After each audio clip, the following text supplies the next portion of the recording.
You may notice that I get very, very emotionally attached to fictional characters and stories. In fact, my most popular videos on this channel are all about me ranting about them and about the quality of stories and so on and so on and so forth. And with that, I oftentimes get ridicule from people who tell me that, why are you getting so upset about these fictional characters, these things that aren't real? They don't matter. And in fact, in general, I see that with people who have very, very strong to fictional characters. Whether it's positive, people get a lot of ridicule. Whether it's a very negative reaction, people get a lot of ridicule from others who say that it doesn't matter.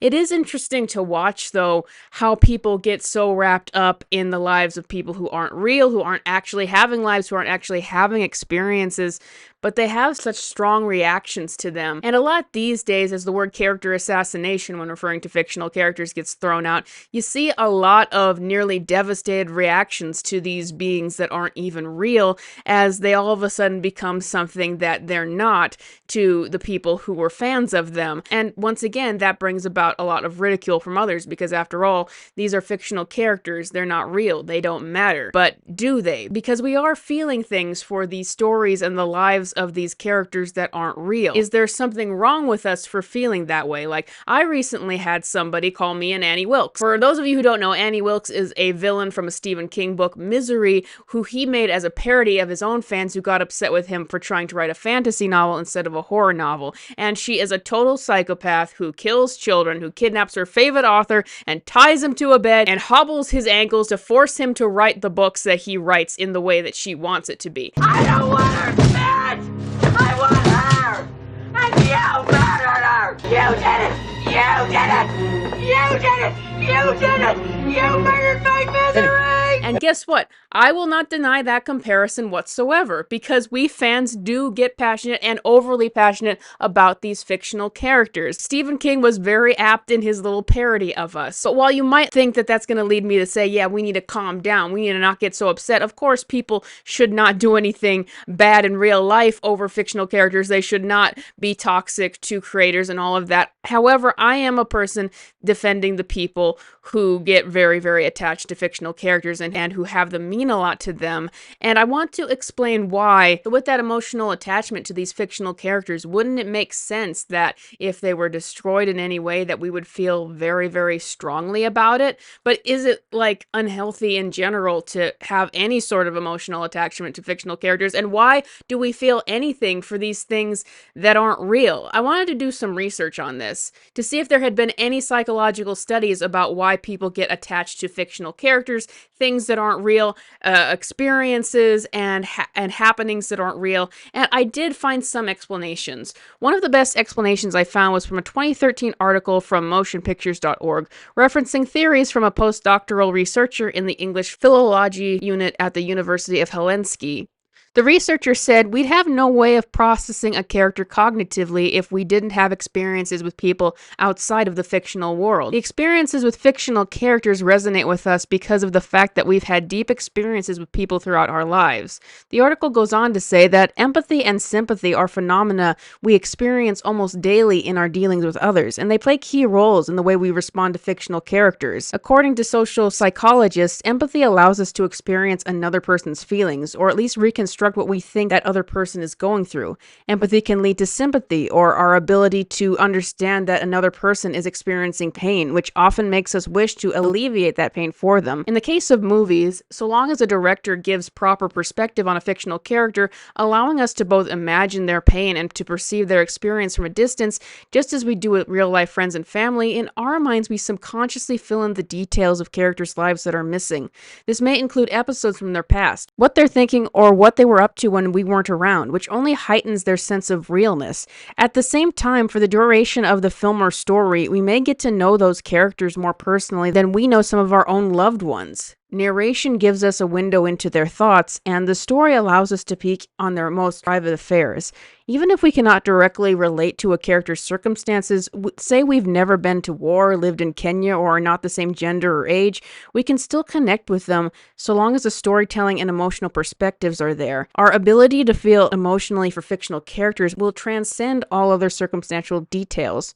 which to me makes a lot of sense. All human beings, if not most human beings, have empathy. So when a writer is so good at drawing a character and giving them such detail and dynamics that they feel real, we're not going to help but empathize with them. And if their situations are feeling very real, we're not going to help but empathize with those things either. So in other words, if a character is well drawn or relatable in any way, that means their experience is your experience.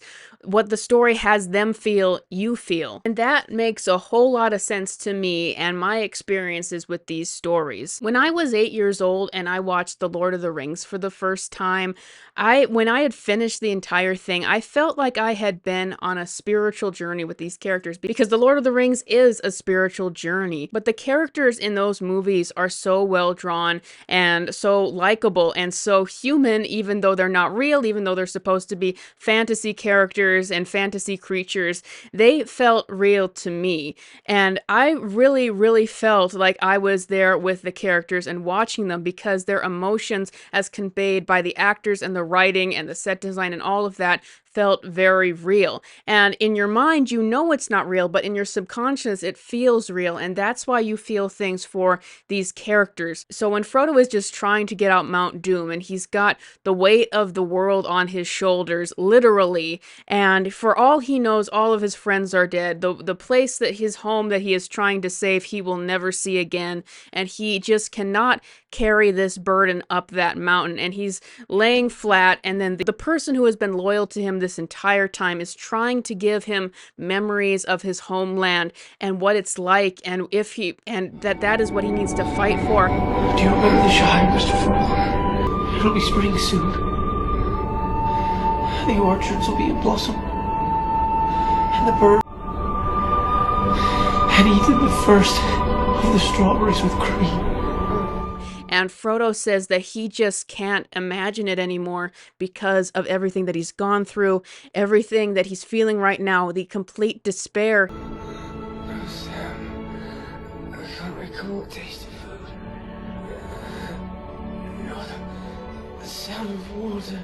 You feel that as well. And I'm sure in people's own experiences, they've had times when they feel that, even if it's not as epic as carrying a magical ring up Mount Doom to destroy it. People have felt those times when the burden is just too much and they just can't carry it anymore. So to see it in such an extreme way is just very cathartic. And so when Frodo's friend is the one to lift him up and carry him up in the mountain and give him any bit of hope, I can't carry it for you, but I can carry you! You're gonna feel that too. Once again, this is a spiritual journey that the characters are on, and it's done so well that you're feeling all of it, and you feel like you've been through those extremities too, in a safe way because it's not actually real, but you're still getting all of those sensations. So it's really no wonder that The Lord of the Rings has endured for so long and means so much to everybody who's watched it or read the books. It's kind of the ultimate way to be able to resonate with something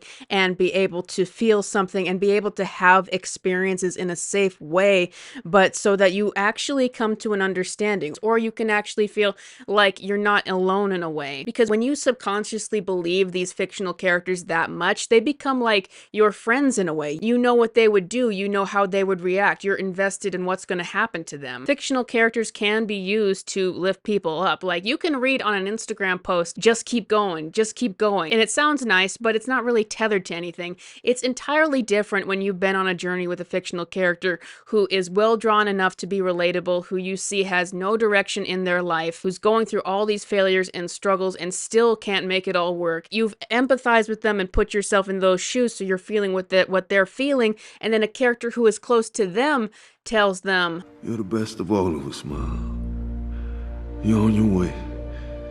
Just keep going. Just keep going."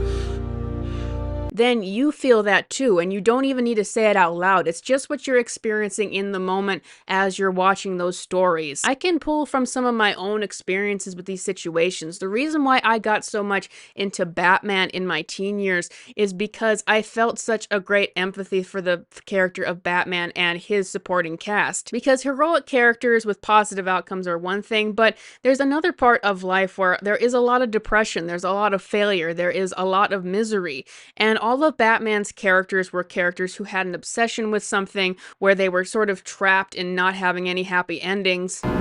But it's not really real, is it? It's made up and pretend, like my family and my life and everything else.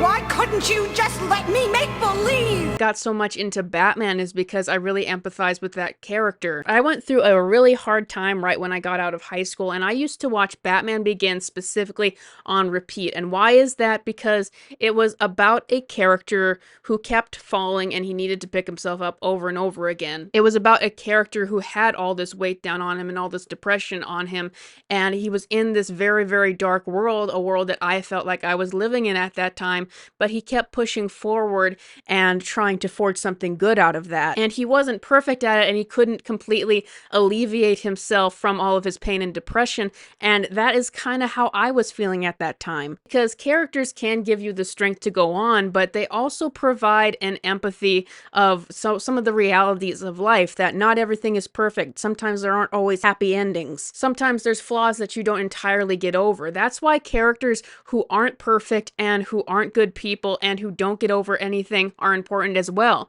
Because for a person watching them, if they're having similar struggles, if they have issues that never get resolved, then they can empathize with that as well, because that's a part of life, and that can make a person feel that they're at the very least not alone. At the worst of times, a fictional character can make you feel like you're not alone, and it's not really based on if they're the hero or if they're the villain or the anti-hero. Each type of character can have their own purpose and bring out a different emotion in you. But just as in real life you're having a lot of experiences that shape who you are and how you think, you can get that from fictional stories as well. It might not be as impactful as experiences that happen in real life, but it can have an impact. I remember when I first got into Avatar: The Last Airbender, and I mean, at first I wasn't into it at all. I didn't really get it, but I remember really being won over by it once I found a character that I really liked. There it is! That's what it will sound like when one of you spots it. And once I started to really understand the depth of the story, and I remember exactly specifically when that was. It was when Iroh goes through this little mini adventure that seems like it's just silliness, where he helps the people of Ba Sing Se, and then at the end it reveals that he was prepping to celebrate the birthday of his dead son, and he says, "Happy birthday, my son.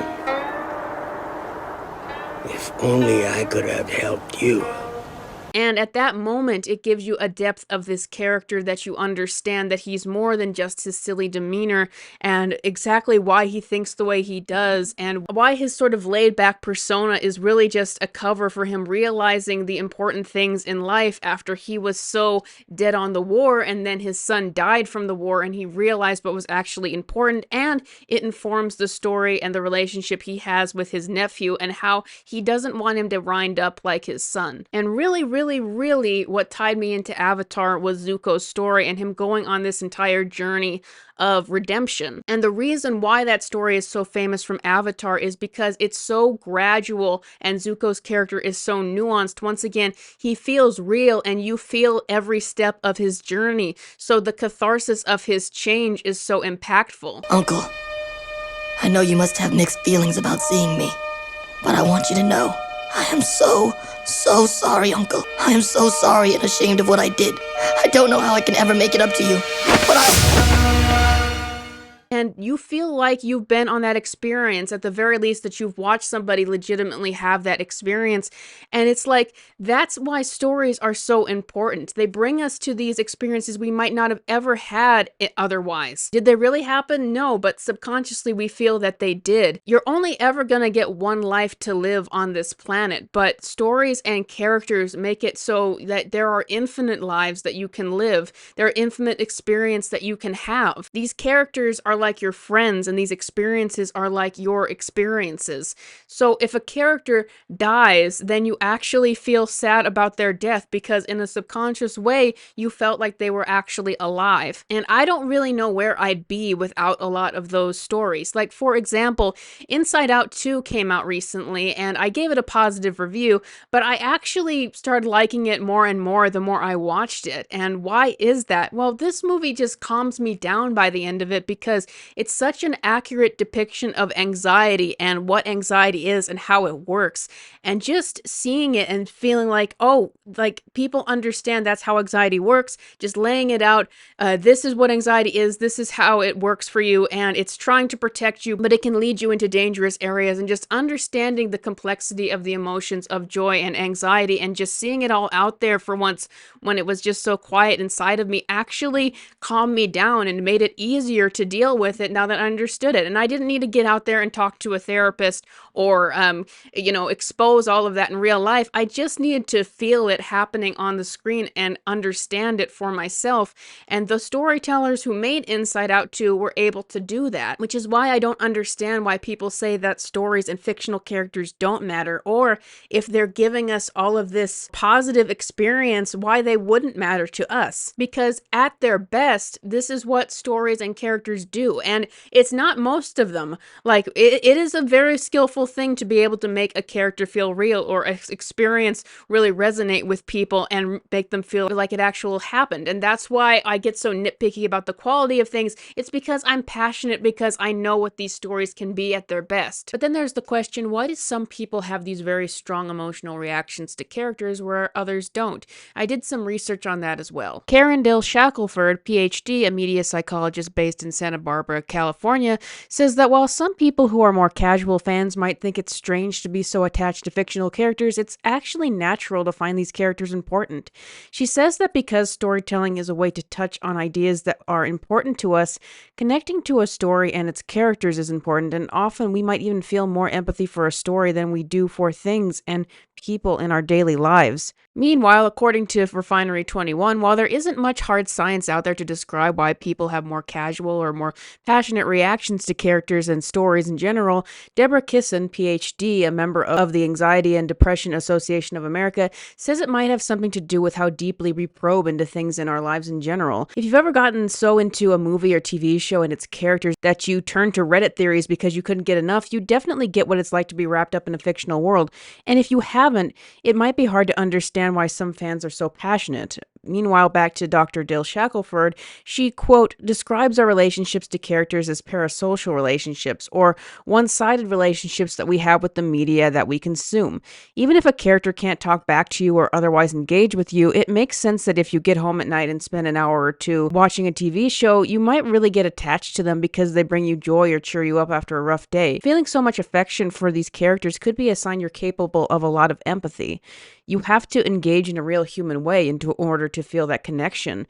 That's probably a sign you are capable of certain social things, that you are willing to let yourself go and feel something in the story. People who have more of a tendency to dive deep into things might have more of a tendency to be specialists and dive deep, while others take more of a wide view. Part of that would then show up in anything you do. You do it fully and thoroughly. But even if you're the all or nothing type, Dr. Dill Shackelford says that characters are often avatars for us, and we let ourselves feel feelings through them even if we can't relate to everything they're going through. Honestly, that makes a lot of sense to me because in real life, I overthink things a lot. And so it makes a whole lot of sense that when it comes to characters, I'm the type of person who gets very emotionally attached. I really think about their situations. And if I invest at all in a story, then I invest a lot. Really, it just depends on the type of person you are if you get really invested in fictional characters and really experience something through them or not. But it doesn't make either approach invalid, in my opinion. I would personally suggest that the kinds of people who are really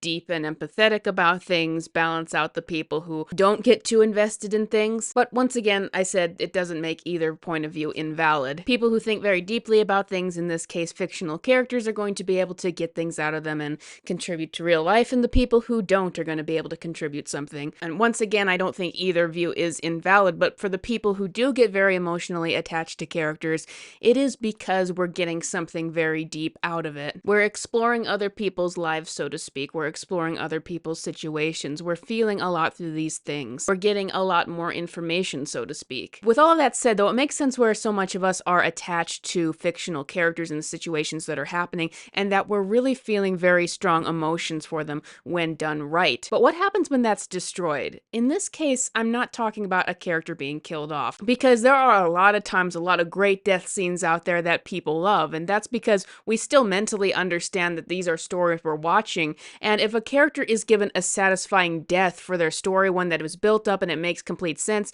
we're still going to feel that emptiness because of our subconscious attachment to this thing that isn't real, but it's not going to actually feel bad in the way that it would actually feel bad for someone in real life to die, because as a fictional character, usually we want to see our favorite characters get the best storytelling possible, and if that is an incredible send-off that just made their story make the most satisfying sense, then we're actually going to be happy about that.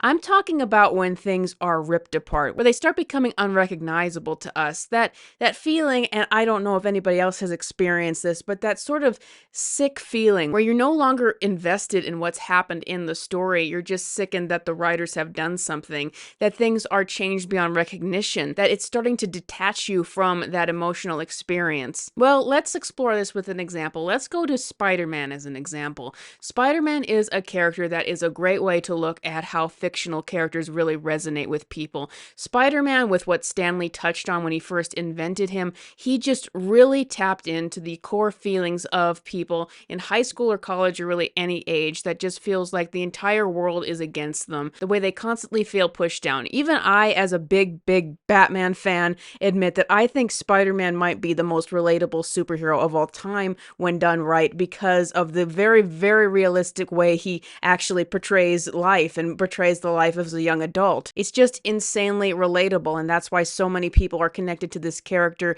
and connected to him with this great responsibility. Spider-Man is all about responsibility. Now, what happens when you take a character that has had decades of stories of rising and falling and rising and falling and accomplishing some things in his life after so many bad things have happening, and he's all about responsibility, and then you do a story where he makes a deal with the devil to absolve all of that? That is going to hurt, because think of it as this way. Think of it as sort of in Star Trek or some of these sci-fi shows where you have a holodeck and you're actually experiencing something out there that feels real even though it's not.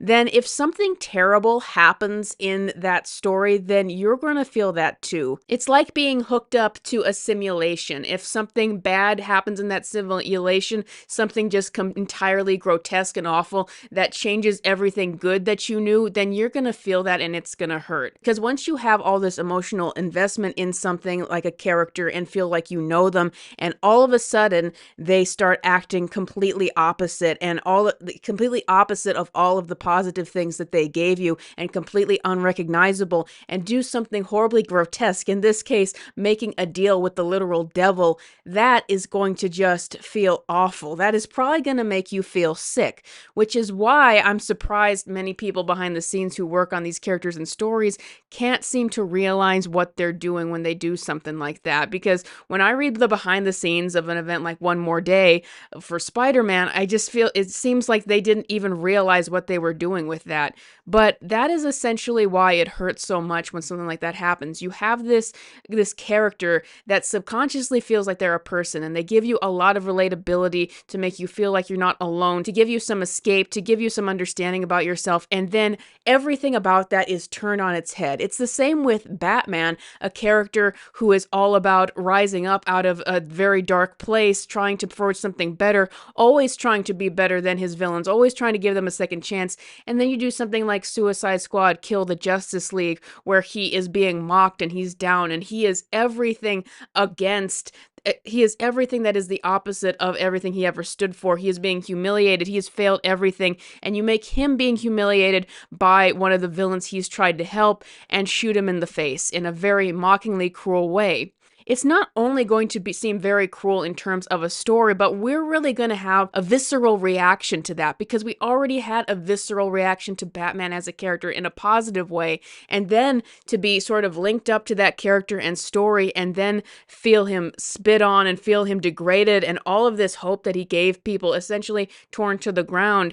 Yeah, that is going to hurt. It's not that Batman isn't still an icon, but that was a very much a low point in his character history recently because they did that. That's the real difference between characters having a death or characters going through something bad or any of that. If it makes sense and is in line with what makes sense to the character and it's built up, then usually people are fine with that. But when something goes to the opposite of their entire understanding of what this character even is, that is going to really hurt. And I've got to say, what really hurts with me when these sorts of situations happen isn't even that they happened, but sometimes I'll just start to feel a disconnect to the world I got into. Not even because I just feel so sickened by what happened. A lot of times I'll still just want to be invested in this world because I just enjoy it so much and I enjoy enjoying it with other people.